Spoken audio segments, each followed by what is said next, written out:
Mari kita memberi hormat kepada Guru Agung kita, Sama Sambuddha Gautama. Namo tassa bhagavato arahato sama sambuddhassa. Namo tassa bhagavato arahato sama sambuddhassa. Namo tassa bhagavato arahato sama sambuddhassa. Kalena dhamma sawanang ca kalena dhamma sakaca eta manggala mutamanti. Terpujilah Sambagawa yang Maha Suci yang telah mencapai penerangan sempurna, mendengarkan dan mendiskusikan Dhamma pada waktu yang sesuai adalah manggala, berkah tertinggi. Selamat pagi, Namo Buddhaya. Ya, berbahagia sekali kita dapat kembali bersama-sama mengikuti puja bakti walaupun melalui online. Namun semoga saja bila tidak pada saat ini Anda sedang mengikuti, mungkin setelah rekaman Anda bisa mengikutinya. Tetapi apabila pada saat ini Anda mengikuti, maka bisa terjadi interaktif, bisa terjadi tanya jawab. Karena mendengarkan Dhamma merupakan manggala dan mendiskusikan juga manggala. Dan alangkah baiknya kalau ada diskusi sebenarnya, jadi dua arah sehingga kita lebih bisa menghidupkan suasana bincang-bincang Dhamma pada kesempatan hari Minggu ini.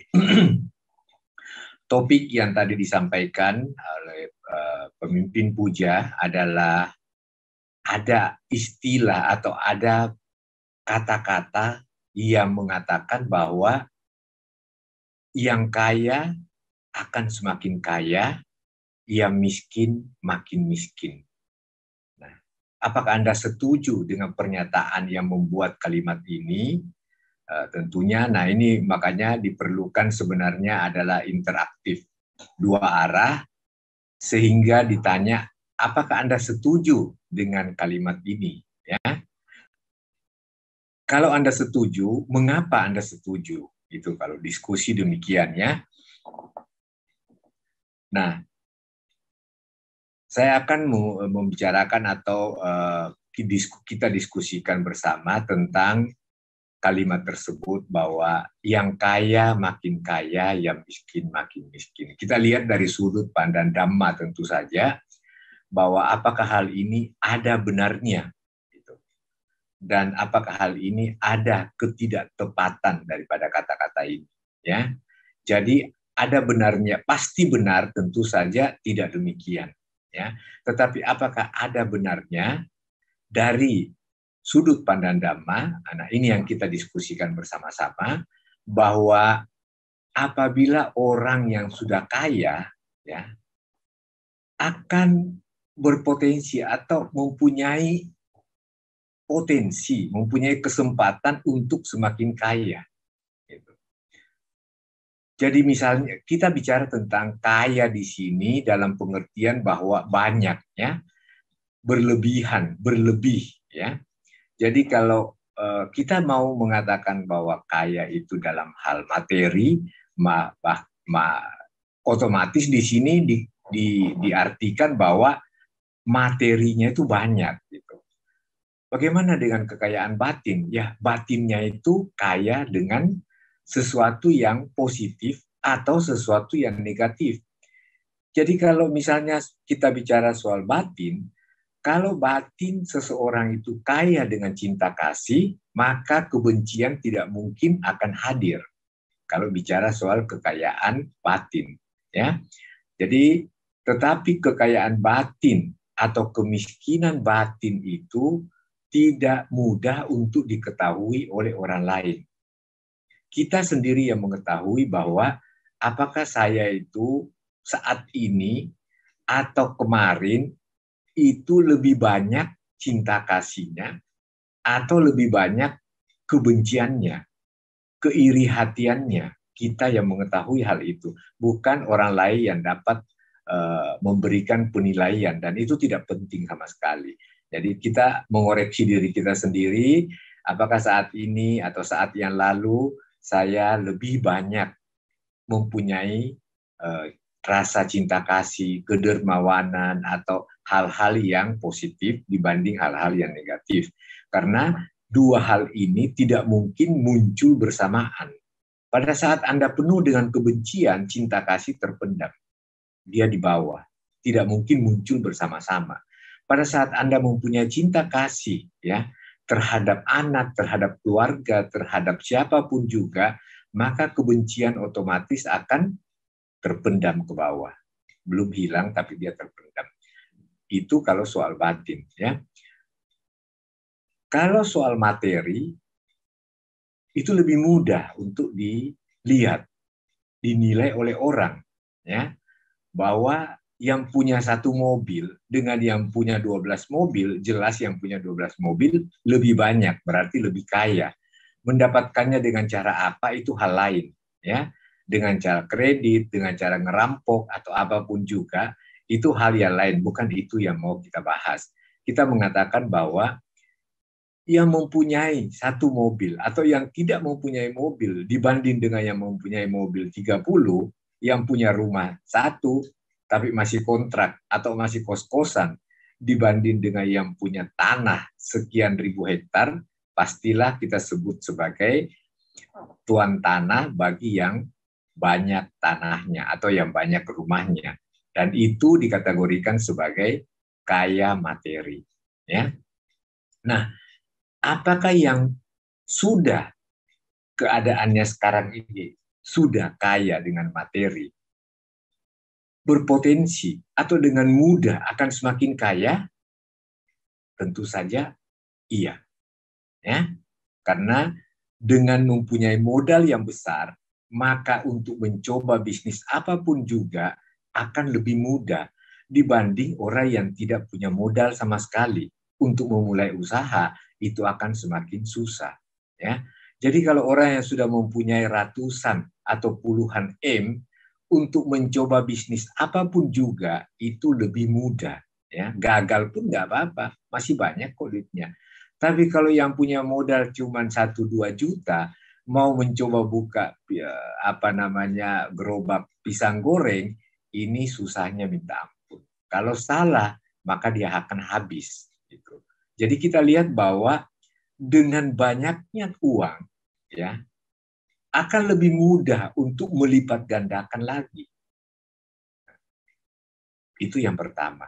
Ya. Jadi kalau contoh kecil misalnya, pada saat kita membeli pulsa misalnya ya, mau ngisi pulsa berapa? Yang 20.000 berapa? 22.000 atau 25.000. Dapatnya 20.000. Nah sekarang kalau kita beli yang 100.000, bisa nggak menjadi 98.000? Bisa. Yang berapa Pak? 100.000. Bayarnya berapa? 98 aja atau 95. Nah berarti yang punya modal ya, yang beli sekilo terigu dibanding dengan yang beli satu kontainer, pasti lebih murah yang beli satu kontainer. Kelihatan bahwa semakin banyak uang dan semakin banyak kemudahan, semakin murah kita mendapatkannya. Dan ini mengakibatkan atau bisa membuat makin kaya. Berhubungan dengan materi dan batin, pada saat orang kaya yang banyak, yang membuka warung sana-sini, ya, usaha sana-sini dibuka, kemudian bersama-sama maju, maka tentu saja senyumnya akan semakin banyak. Nah, dengan banyak tersenyum, dengan banyak bahagia, batin pun ikut menjadi mulai lebih kaya. Ya. Kalau orang yang ketimpa susah, ya, sudah duitnya kurang, kemudian kena tipu, ya, sudah duit kurang, ya sedikit saja, kemudian ada yang datang temannya atau keluarganya atau siapapun juga minta untuk pinjam dengan bunga yang tinggi, kemudian tergiur, ya, kemudian karena ketergiurannya ini diberikan pinjam dengan iming-iming 5 atau 10 atau 15% bunganya atau bahkan 20%, Begitu diberikan ternyata dibawa kabur. Ya. Jadi sudah duitnya sedikit dibawa kabur lagi, apakah mungkin kemudian hati itu tersenyum? Hati itu begitu bahagianya, begitu senangnya, susah. Ya. Jadi duit sedikit kena tipu, maka muncul kebencian, muncul kemarahan. Maka batin semakin miskin, materi pun semakin habis. Jadi bersama-sama ya. Jadi kenapa saya angkat, kenapa saya mau mendiskusikan hal ini? Karena ada satu teman, katakanlah namanya si A, ya, bercerita panjang lebar tentang bagaimana kesulitan dia dengan seseorang yang dia percayakan kemudian terkena tipu dalam jumlah uang yang cukup besar, ya. Banyak kemarahan, banyak kekecewaan yang pasti tidak mungkin ada kebahagiaan atau kesenangan di dalam hatinya, ya. Nah, kalau kemudian pada saat kondisi seperti itu, biasanya orang mencari jalan keluar yang mulai masuk akal sampai yang tidak masuk akal, semua akan dicoba. Yang pasti bagaimana cara supaya uang saya ini bisa kembali, ya. Nah, pada saat mencari misalnya siapa minta pertolongan, entah kepada orang yang betul-betul mau menolong atau mau menolong untuk bahkan membuat lebih sulit lagi kita atau yang terkena itu banyak sekali tentu saja ya. Ada yang benar-benar mau menolong, tapi kemampuannya kurang. Ada yang bisa memperlihatkan bahwa dia mempunyai kemampuan, tetapi tujuannya untuk memeras kita lagi. Nah, kalau sudah ketemu orang-orang seperti itu, maka bukan uang yang kembali, tetapi batin semakin akan marah. Jadi saya cuma sampaikan bahwa dengan hilangnya uang itu, maka kita dikategorikan sebagai miskin materi. Tetapi dengan mengembangkan kemarahan, kekecewaan kepada orang-orang yang dikatakan orang pintar, kemudian ternyata dia itu pintar membohongin kita, muncul kemarahan, maka batin pun ikut semakin miskin. Nah, pada saat materi miskin, batin pun semakin miskin, itu yang disebut sebagai orang yang bagian energi mengatakan bahwa energi negatif memenuhi seluruh tubuh kita, ya. Dengan memenuhi seluruh tubuh kita, kita anggap energi negatif itu sebagai sesuatu yang katakanlah berwarna hitam, maka fisik dan batin kita semakin gelap. Ya, apa yang kita bisa tarik dengan kegelapan? Ya, jenis yang sama, yaitu semakin gelap saja. Ini memang sesuatu yang mudah untuk dibicarakan, atau bahkan seolah-olah ini merupakan jalan keluar, bahwa jangan ada kebencian, tetapi untuk hal praktek itu bukan hal yang mudah. Ya, biarlah ini hanya sebagai pengetahuan saja, tetapi untuk prakteknya itu kembali ke masing-masing kita, seberapa mampu, seberapa mau kita mencoba untuk paling tidak menghentikan penyebab-penyebab yang bisa mengarahkan kita semakin gelapnya, ya. Apakah itu fisik atau non-fisik. Karena semakin banyaknya kegelapan masuk di dalam kehidupan kita, maka percayalah bahwa kita akan mengundang karma-karma buruk kita untuk segera berbuah. Kita memberi pupuk kepada karma-karma buruk kita yang lalu untuk segera berbuah. Ya. Jadi kalau dikatakan bahwa sesuatu yang menguntungkan, sesuatu yang menyenangkan belum datang, itu karena karma baik kita belum berbuah, sebenarnya jumlah karma baik dan jumlah karma buruk kita, kalau kita percaya apa yang disabdakan di dalam sutta bahwa kehidupan kita ini sudah tidak terhitung lagi jumlahnya, maka kita juga harus percaya bahwa jumlah karma baik dan jumlah karma buruk kita tentu saja sudah tidak terhitung. Artinya apa? Artinya sebegitu banyaknya karma baik kita tersedia dan sebegitu banyaknya benih-benih keburukan atau karma buruk kita yang siap berbuah itu jumlahnya kurang lebih sama. Tinggal bagaimana kita mengkondisikan, memberikan pupuk pada saat ini, sehingga semua bibit-bibit benih-benih yang masih kecil ini kita bisa mengangkat lebih cepat muncul. Ya. Jadi yang paling berpotensi adalah saat ini. Kalau saat ini kita tidak membekali atau menyadari bahwa saya sedang mengundang, saya sedang memberikan pupuk yang sangat berkualitas kepada karma buruk atau karma baik. Gitu. Nah, kalau karma baik, banyak orang menyadari bahwa berbuat karma baik ini akan mengundang untuk berbuahnya karma baik. Kepada siapa? Kepada anggota sangga yang mulia. Anggota sangga siapa? Kemudian banyak uraiannya kiri kanan untuk melakukan perbuatan baik. Katanya untuk mengundang karma baik kita segera muncul dan berbuah.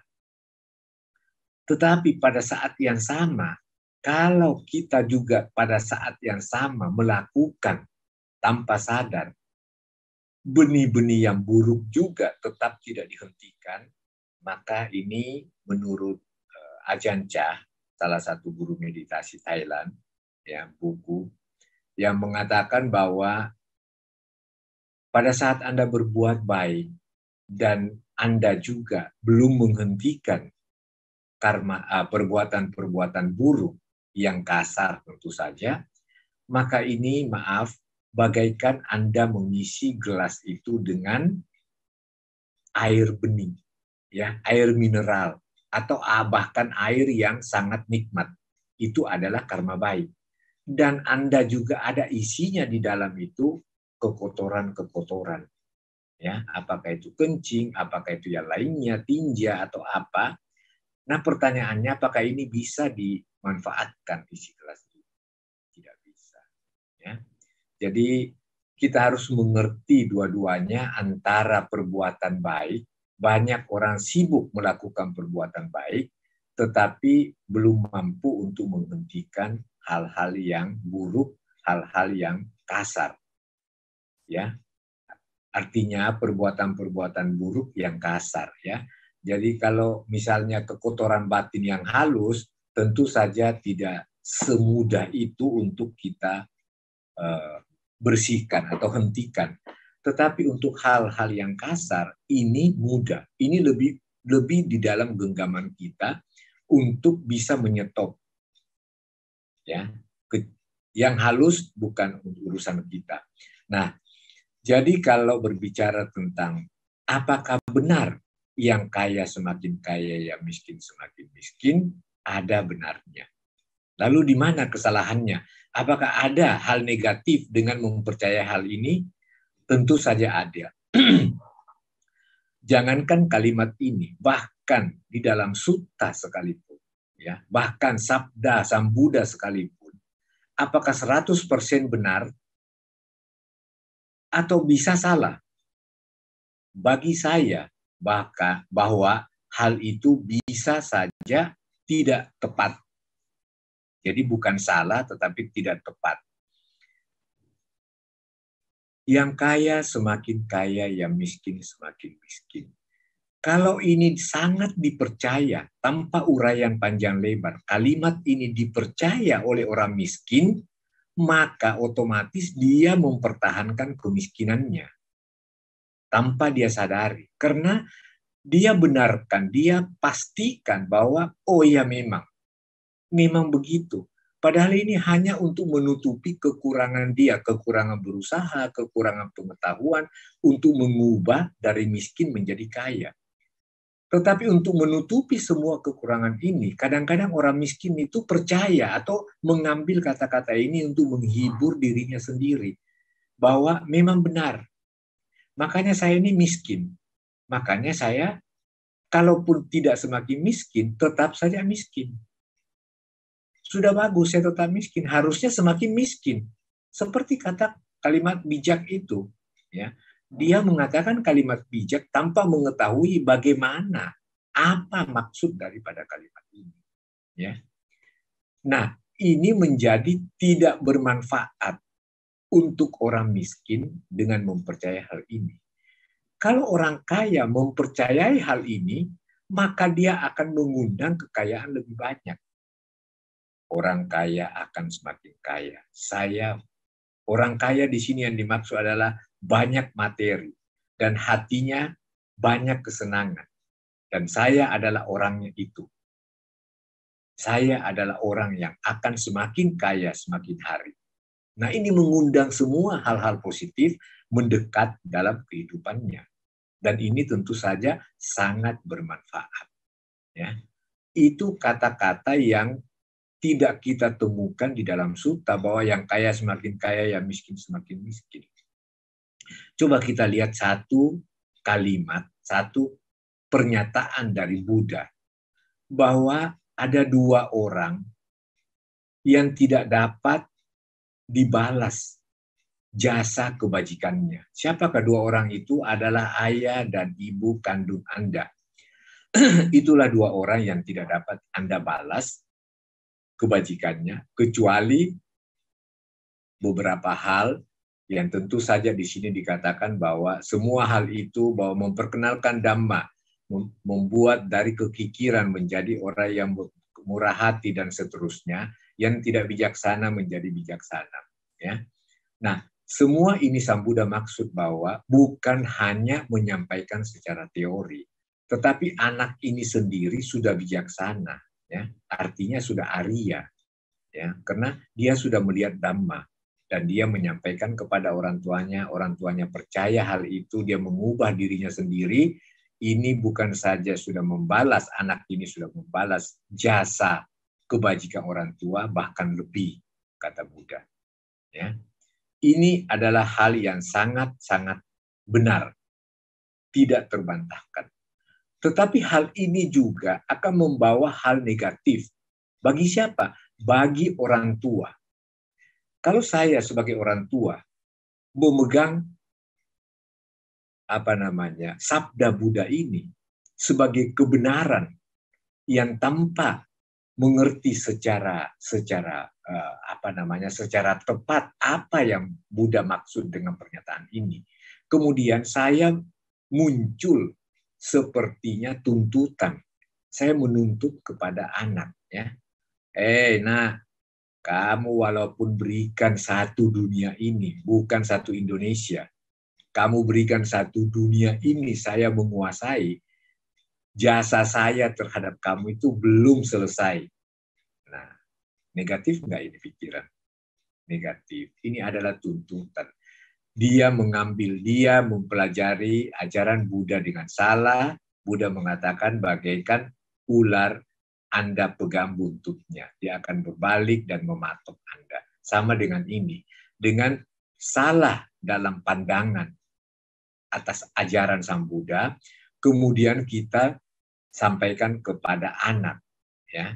Jadi hal ini selain memang benar, itu sangat-sangat bermanfaat apabila yang mengatakan ini atau yang mempelajari ini adalah statusnya anak terhadap orang tuanya. Jadi saya harus berstatus anak, kemudian membaca hal ini, kemudian muncul perasaan atau rasa tanggung jawab untuk selalu membuat baik kepada orang tua. Maka Dhamma ini begitu bermanfaat kepada saya sebagai anak. Dhamma ini walaupun benar, kalau saya salah di dalam menanggapi, karena status saya sebagai orang tua, saya menuntut kepada anak, Dhamma ini tidak bermanfaat. Terbalik, salah di dalam pemahaman. Ya, makanya Sang Buddha mengatakan bahwa kita harus mempunyai pemahaman, pengertian, samaditi, pandangan yang benar terhadap apa yang disampaikan oleh Buddha. Ya. Karena kalau salah, maka selain dia tidak bermanfaat, dia akan mencelakai orang yang salah di dalam menanggapi Dhamma ini. Itu. Jadi jangankan hanya kata-kata orang biasa saja, seperti yang kaya semakin kaya, apa dan seterusnya, bahkan sutta sekalipun, bisa menjadi negatif apabila kita mengutamakan hak kita. Ya, jadi dalam kehidupan ini adalah ada hak, ada kewajiban. Yang perlu kita lakukan adalah kewajiban. Bagaimana dengan hak? Jangan pedulikan. Ya, karena hak itu bisa kita dapat, bisa kita tidak dapat. Hak itu sama seperti karma baik, buah daripada kewajiban yang kita lakukan. Ya, tetapi ini bisa tidak berbuah. Hak ini bisa tidak berbuah, tetapi kewajiban ini ada di dalam genggaman kita untuk melaksanakan. Makanya kita harus mengutamakan atau melakukan kewajiban kita. Istilah agama lain ya mengatakan bahwa lakukanlah apa yang menjadi kewajiban kamu untuk melakukan, kewajiban Tuhan biar Dia yang bekerja. Artinya hak kita itu atau karma baik itu biarkan berbuah atau menjalankan prosesnya secara alami. Jangan kita menuntut, jangan dipaksakan. Ya, jadi di dalam kehidupan ini ada kewajiban dan hak. Yang perlu kita lakukan adalah kewajiban. Hak itu kita bisa melupakan. Ya, istilah lain bahwa kita memberi adalah baik, tetapi kita mengharap kata terima kasih atau balasan dari yang kita lakukan itu adalah tidak penting kita ingat-ingat. Ya, jadi kita memberikan sesuatu kepada orang lain apapun itu adalah hal yang baik. Pada saat kita melakukan dana atau apapun itu yang sesuatu yang bernilai pemberian, maka kita harus menanamkan di dalam pikiran kita bahwa tidak ada kata terima kasih di dunia ini. Supaya apa? Supaya kita tidak menunggu-nunggu, kita tidak mengharap-harap kata itu, ya. Itu. Karena banyak sekali orang yang saya temukan bahwa aduh, jangankan membalas ya, jangankan membalas apa yang saya lakukan kepadanya. Terima kasih saja enggak. Nah, jadi bayarannya itu dia pikirkan bahwa minimal kalau saya berbuat baik kepada Anda, minimal itu adalah terima kasih. Ini bukan. Jangankan balas, terima kasih enggak. Yang ada apa? Mencela. Itu. Karena memang Sang Buddha pernah mengatakan di dalam Dhammapada bahwa tidaklah mudah melakukan perbuatan baik bagi orang yang tidak baik. Gitu. Ya, bagi orang baik tentu saja mudah untuk melakukan kebajikan. Itu.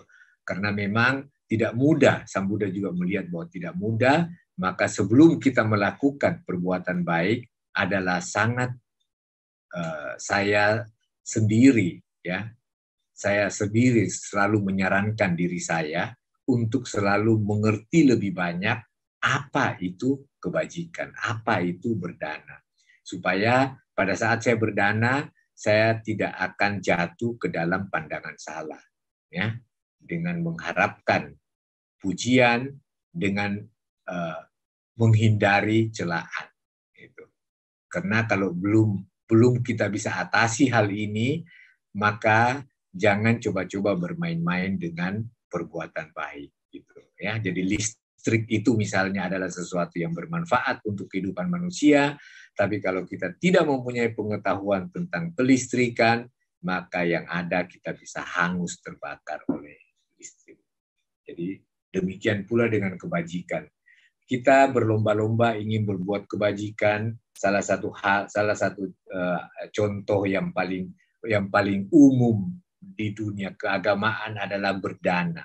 Ya, orang-orang berlomba-lomba untuk berdana dengan mengharapkan banyak sekali jasa-jasa timbunan daripada kebajikan-kebajikan. Ya, dan timbunan kebajikan ini seolah-olah dia yang menentukan kapan itu berbuah. Kalau setelah 20 kali dia berbuat baik kepada biku sangga biasa, kemudian 1 kali dia berbuat baik kepada biku sangga luar biasa, dia menentukan bahwa kenapa ini belum berbuah. Maka yang ada adalah penyesalan, yang ada adalah kekecewaan, bahkan kekecewaan dan penyesalan itu adalah sesuatu yang kotor, sesuatu yang mengundang untuk lebih banyak lagi hal-hal gelap yang datang dalam kehidupan kita. Dari mana datangnya undangan hal-hal gelap ini? Dari mencoba-coba berbuat baik, dan kita belum memahami dengan tepat, dengan benar, apa itu berbuat baik. Ya. Jadi saya tidak melarang orang untuk berbuat baik, karena menurut Buddha melarang orang berdana adalah mempunyai 3 keburukan. Ya. Jadi saya tidak pernah melarang orang berbuat atau berdana kepada siapapun juga, tetapi sebelum Anda berdana, hal ini, dana ini adalah yang paling umum dimanapun kita berada. Ya. Apakah di keagamaan, di bisnis, atau dimanapun juga, di rumah, selalu harus kita berdana. Artinya memberi. Ya. Dengan memberi, maka kita akan menerima. Pada saat kita berdana, kita melakukan pemberian. Tetapi menerimanya itu bukan hak kita, bukan cara kita atau mau kita kapan kita dapat. Tidak semua apa yang kita berikan langsung kita dapat. Ada yang bisa, ada yang tidak bisa. Tergantung dari hukum-hukum bagaimana berbuahnya semua itu. Demikian. Jadi itu yang perlu saya sampaikan, karena sebenarnya saya ingin sekali ada interaktif, tetapi mengingat online ini, makanya saya tanya kepada pimpinan puja, apakah sudah ada offline, tapi ternyata belum ada, masih full online. Ya. Nah, ini yang saya mau diskusikan kita bersama-sama, ini yang saya mau berikan khususnya kepada diri saya sendiri.